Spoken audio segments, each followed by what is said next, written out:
I have 2 kids, Clark and Kent. While they have the same father, only one of them is biologically my child. They were born within 6 months of each other. The boys are currently 6, and for various reasons I have full custody of both of them. I didn't speak to anyone in my family for several years, and we got back in touch in 2019. Due to the boys' ages, my family know I couldn't have carried both, unless I have the gestation period of a hamster or the longest labor ever. I have explained to them how this all came to be, but in my explanation I neglected to tell them which was my biological child. Due to my ex having a type, the other woman looked enough like me that the boys could pass for twins. Same dark hair, blue eyes, pale skin, and both cleft chins and dimples. My brother jokes that they look like tiny supermen. People who know them refer to them as twins because aside from a few minor differences, they're practically identical. Frankly, if they were closer in age and I'd had full custody of both from the time they were born, I suspect I would have mixed them up a lot as babies. Shortly before Clark's birthday last year, my mum asked if she could see Clark's birth certificate. I asked why and she said she wanted to know the exact time he was born, so I told her. She asked if she could see the certificate anyway. I asked why. She said she just wanted to check. I said I'm his mother, I know when he was born. Then she asked the same thing about Kent and we went through the same conversation all over again. Mum eventually admitted that she just wanted to see the birth mother's name on each certificate, which isn't even how that works, and I told her as much. This led to an argument where my stance was that I'm their mother, biology is irrelevant. Mum says if biology is irrelevant then it's not a big deal to tell her which of them is biologically mine. I said if she's so hung up on biology, then clearly it's a big deal to her and I don't want it to be a big deal. Especially as the boys themselves don't know. Mum feels this is incredibly selfish, narcissistic, and overall wrong. She feels that if biology isn't such a big issue, then I should have no problem telling her whether Clark or Kent is my biological son. And that accusing her of potential favoritism or something similar with her bio-grandchild is an unfair judgment, with no actual reasoning to it. My boyfriend agrees that I shouldn't tell anyone at least until my sons have decided for themselves, if they want to know and want other people to know. But my entire family agree with Mum that I'm being unreasonably selfish and that my actions now are more likely to cause issues than Mum's potential actions later. I am 33 years old. I had a serious drinking problem since a young age.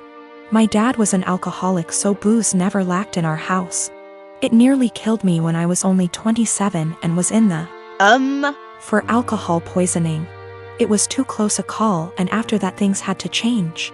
With my wife's support, I went to rehab and proud to say I've been sober 5/1/2 YRS. My flatmate invited our friends over yesterday. It was 7 of us in total, including his friend, Mark. I've met Mark maybe 3 to 4 times over the last 2 years, and while we're friendly, I honestly don't know him that well. But you can tell he's a party guy. Likes to get loud, take shots, makes gross comments sometimes, etc. Mark brought several cases of beer and a bottle of tequila with him, so everyone was drinking and having a good time. Mark kept offering me drinks the entire night, which I'd politely decline. It's like he made it his personal mission to get me to drink by egging me on. Saying every time he sees me I'm either drinking a soda / water and it's okay to let loose sometimes. He resorted to teasing me into drinking, calling me princess. I don't know what that had to do with not wanting to drink. All my friends there knew what I was like before, how bad my drinking was, so they kept trying to steer the conversation so he'd forget about me. But every now and then he'd hand me a shot glass or a beer and would not let it go even after telling him yet again that I didn't want to drink. My wife became uncomfortable with his behavior. I think she was worried I'd actually drink. She grabbed the shot glass from me, dumped it in the sink and told him to stop it already. He looked between us and grinned like he understood now. Mark joked that maybe we should get my wife drunk first, then that'll get her to loosen up the leash she has on me.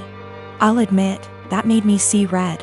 I got in his face and told him, actually I don't drink because last time I did I almost King died, so unless you want me puking everywhere and having seizures you should shut up and leave my wife out of this. Wiped the smile off him real quick and he apologized. The rest of night went on and he finally left me alone. Our flatmate did confront me in the morning because he thinks I was too honest with Mark and it wasn't his fault, he didn't know. He was just joking around and I made him feel bad. Our other friends agree he was being too pushy and deserved being told off. My wife agrees, so he's the only one right now that's taking Mark's side. He said I could have ignored him until he gave up instead of bringing up an uncomfortable truth from my past. Now yes, I could have just told Mark the truth without full details, but felt that's none of his business and a no should have been enough. I only got carried away when he decided to include my wife in his jokes. So yes, I am wondering if I was a bit of an a-hole for what I told him instead of keeping the peace. I was born when my parents were both 19, and my only other brother, let's call him Josh, was born when they were 42. They divorced shortly after Josh was introduced to the world. He was 4 months old at the time. And they both wanted nothing to do with the child. At the time, I was 23 and I was living alone with my then girlfriend who was 21, now my wife. And I'd done my best to convince at least one of them to take care of young Josh for his sake and the family's sake. But they refused adamantly and said that I should be taking custody of him instead. So I became legal guardian of my brother and he's been living with us for the past 12 years and things have been going really smooth for us. Josh, now almost 13, has been calling me dad and my wife mom and our 2 children for 9 years. His siblings, and he has absolutely no idea about his real parents, and to be honest, I let all of that slide. He has no idea that I'm really his blood brother and not his father, and I'm starting to feel guilty and a little weird. Some of my uncles and aunts come to visit occasionally and they are really disgusted at the fact he calls me dad, and they are surprised I haven't told him the truth. They constantly messaged me, talked to me in private, and I cannot chat to them without this one particular topic rising up, badgering me to let him know already, but I refused. I discussed this with my wife and she thought it would be wrong to tell him the truth because none of my parents wanted to take care of him, and I'm the only person in the world who gave him the father figure everyone deserves. I feel that he has the right to know what he is to me and what I truly am to him. But he's suffered enough already and I just want things to continue how it is. I am currently divorced from my ex Thomas of 30 years. We ended up seeing a lawyer to help with dividing stuff. Everything was pretty much wrapped up till he said he no longer wanted any part of our kids' lives. I didn't argue with him about it since I already know what it's like having a parent who doesn't want you around, or wants to be in your life. I asked what he wanted me to tell the kids and he just said, whatever you think is best, I don't care. I don't want to parent anymore. Everything was in agreement and signed with no fuss. A few weeks later I get a call from my ex-mill asking if we could meet each other. When I came over she broke down crying and begging to let my ex see his kids again. I was confused about what she meant because not once did he contact me after meeting the lawyer. She went on about how my ex said he really missed them and that I was just a petty B***tch for taking full custody. Also that he was crying for days about it. I told her my version of events and she called it BS, saying her son wouldn't lie like that, especially not about his kids. Then I decided to call him in front of her. He didn't know she and I were meeting that day. I said, hey, has a soccer game in a few days, which he did, and I was wondering if you wanted to go? I know he'd really love it and be happy to see you. He instantly said no. I already said I'm not doing this anymore. I asked, well, how do you think this is going to affect Denise, his mom? She is over the moon about them. He just said she loves me more than the kids, so I doubt this will be an issue for her. After a bit more talking we finally hung up. Ex-Mill was straight-faced and nodded at everything that just happened. She asked me to leave and said we would be in touch.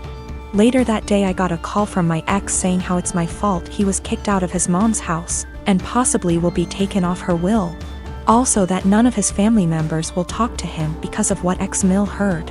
He threw a lot of insults at me before I hung up, and now him and his mates keep calling and texting me. My friend is saying I shouldn't have said anything in the first place and I ruined his life. Yes, I plan to let Denise see the kids because I know she just wants to give them the world along with the rest of his family.